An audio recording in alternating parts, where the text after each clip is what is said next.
जी नाज़रीन, ब्रेक के बाद खुश आमदेद। ब्रेक पर जाने से पहले हमारी बात हो रही थी पाकिस्तान मुस्लिम लीग नवाज के रहनुमा सेनेटर जफर अली शाह से।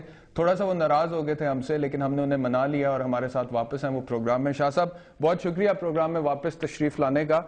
अगर कोई गिला है तो आप अभी ऑन कैमरा भी मेरे साथ कर सकते हैं, लेकिन मैं तो एक छोटा सा सवाल आपसे पूछ रहा था जजमेंट का। शाह साहब, सवाल ही पैदा नहीं होता कि मैं यहाँ पे एज एन एंकर बैठ के कोई जजमेंट पास करूं। एक तो मुझे खुद मेरे जर्नलिस्टिक एथिक्स के खिलाफ है, दूसरा मेरी जो ऑर्गेनाइजेशन है, मेरा जो चैनल है, उसकी पॉलिसी में यही नहीं है कि मैं यहाँ पे बैठ के कोई जजमेंट्स पास करूं। मैं कोई अदालत नहीं हूं, मैं तो एक एंकर हूं। अच्छा शाह साहब, अब उसी बात को जो हम कर रहे थे बड़े अच्छे एक माहौल में आगे लेकर चलते हैं।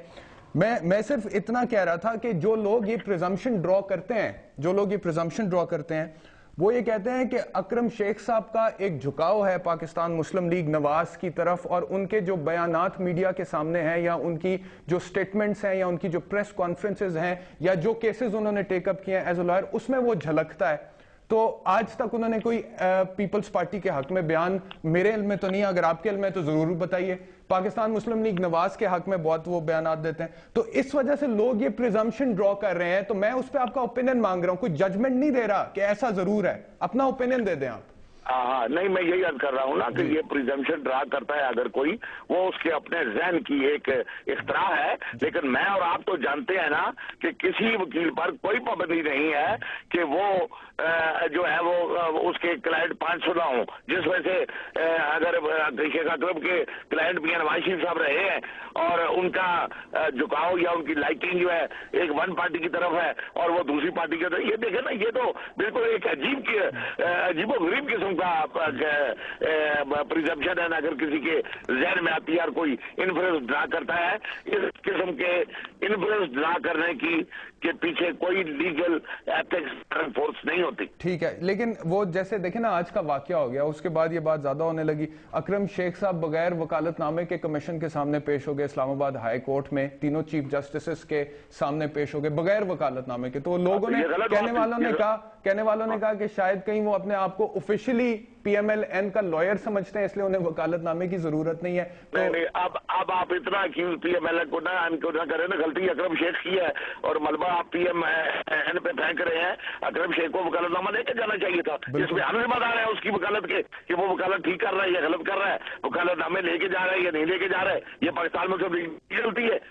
क्योंकि अब देखें ना, वो जब ये मियां साहिबान की डिस्क्वालिफिकेशन के हवाले से केस हुआ था तो वो भी तो सुप्रीम कोर्ट में, मैं दुरुस्त कह रहा हूं ना शाह साहब, के अकरम शेख साहब ने डिफेंड किया था मियां साहिबान। क्या हो गया, उसने पैसे लिए थे, क्या हो गया? बिल्कुल। तो लेकिन वो जब डिफेंड करके वापस आए थे ना, तो वो कहा यह जाता है कि मॉरली उनका झुकाव है, लीगली आप भी जानते हैं, आप भी वकील हैं शाह साहब, मैं भी वकील हूं। जब हम अपने क्लाइंट को, मेरी बात सुन लें शाह साहब, मेरी बात सुन लें।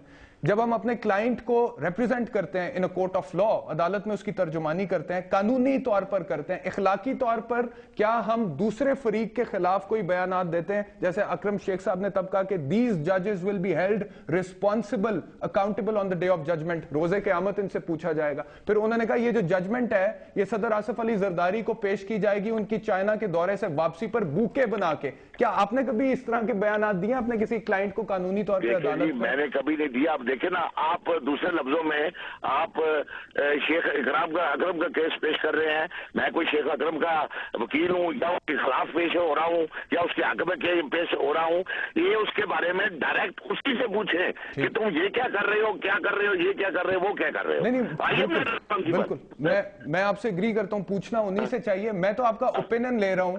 आप बड़ा अहम नाम है इस पार्टी में, बहुत बड़ा नाम है। मैं आपका ओपिनियन ले रहा हूं कि आपको क्या लगता है। मैं अपना ओपिनियन आपको दे रहा हूं कि वकील जब किसी का वकील होता है, किसी के खिलाफ होता है या किसी के हक में होता है, वो वकील के अंदर with in the framework of the law वो उसका वकील होता है। अल्लाह और खैर सलाम। वकील उसका ये नहीं कि उसकी सारी जिंदगी और उसके हर शोबे में वो वकील हो जाता है। मतलब बाहर आके हम जिस वकील के खिलाफ पेश हो रहे होते हैं उसको हम छाती से लगाकर फिर बैठकर काफी पीते हैं। क्या बात हुई? मतलब ठीक है, ये तो एक प्रोफेशनलिज्म की बात आप कर रहे हैं। ठीक है, अच्छा शाह साहब, अब एक और नुक्ते की तरफ चलते हैं, प्रोग्राम को आगे लेके चलते हैं। ये मंसूर एजाज साहब जो हैं, जो अकरम शेख साहब जिनको रिप्रेजेंट कर रहे हैं, इनके हवाले से अब कहा जा रहा है कि 16 जनवरी को आ जाएंगे। ये भी अकरम शेख साहब नहीं कहा है। तो अब अगर ये 16 जनवरी को आ जाते हैं, इन्हें बड़ा असिस्ट किया जा रहा है, ऐसे लगता है जैसे बड़ा प्रोटोकॉल दिया जा रहा है, सिक्योरिटी दें, ये करें वो करें। आज इन्होंने कह दिया कि मेरे खिलाफ पाकिस्तान पीपल्स पार्टी के कारकुन ने एक थाने में दरखास्त दे दी FIR के लिए। तो कमीशन ने आज ये कहा है कि जी आइंदा ऐसी कोई दरखास्त आएगी तो वो पहले सुप्रीम कोर्ट जाएगी, उसके बाद उसके ऊपर पर्चा दर्ज हो सकता है या नहीं हो सकता है, इसका फैसला किया जाएगा। यानी कि इन्हें तहफ़्फ़ुज़ फराहम किया जा रहा है। हुसैन हक्कानी साहब जिनके खिलाफ ये इल्जाम है कि वो मेमो पहुंचा रहे थे मंसूर एजाज के थ्रू, मंसूर एजाज साहब के थ्रू टू माइक मिलन। अब अगर देखा जाए शाह साहब, कानूनी नुक्ता नजर से, मैं आपसे कानूनी नुक्ता नजर से पूछ रहा हूं, देखा जाए तो मंसूर एजाज की भी लाइबिलिटी इस्टेब्लिश तो हो सकती है ना इस केस में, अगर इस मेमो के अंदर कुछ ऐसे कंटेंट्स हैं जो कि मुल्क की सालमियत के खिलाफ है, और अगर हुसैन हक्कानी की लाइबिलिटी बनती है तो मंसूर एजाज की भी तो बन सकती है। बिल्कुल बनती होगी। आप देखें ना, मैं मंसूर एजाज का या हुसैन हक्कानी का, जबकि इनके बारे में एक ताकीक हो रही है, सुप्रीम कोर्ट में पेंडिंग है, एक कमीशन, हाई पावर कमीशन जो है वो कंस्टिट्यूट हो गया है। अब मैं किसी का भी केस आपके इस प्रोग्राम के हवाले से ऑन एयर उसको प्रेजुडिस करता फिरूं, मेरा क्या राइट है? नहीं, मैं आपसे पूछ रहा हूं कि बन सकती है ना लाइबिलिटी, मंसूर एजाज की भी तो बन सकती है, तो बन सकती है ना शाह साहब, पहले ये बता दें।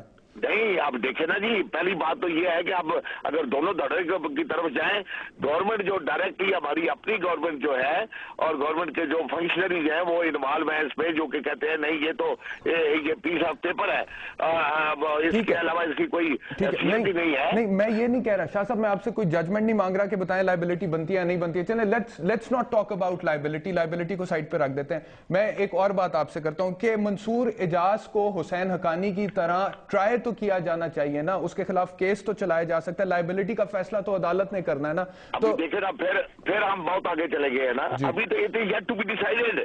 अभी तो एविडेंस कलेक्ट हो रही है, कोई एविडेंस को छुपा रहा है, कोई एविडेंस से भाग रहा है, कोई एविडेंस को सामने ला रहा है, कोई क्या कर रहा है, कोई क्या कर रहा है। Let the evidence come on the face. Okay, यानी कि हुसैन हक्कानी को फिर अभी हम मासूम समझें, हुसैन हक्कानी को मासूम समझें।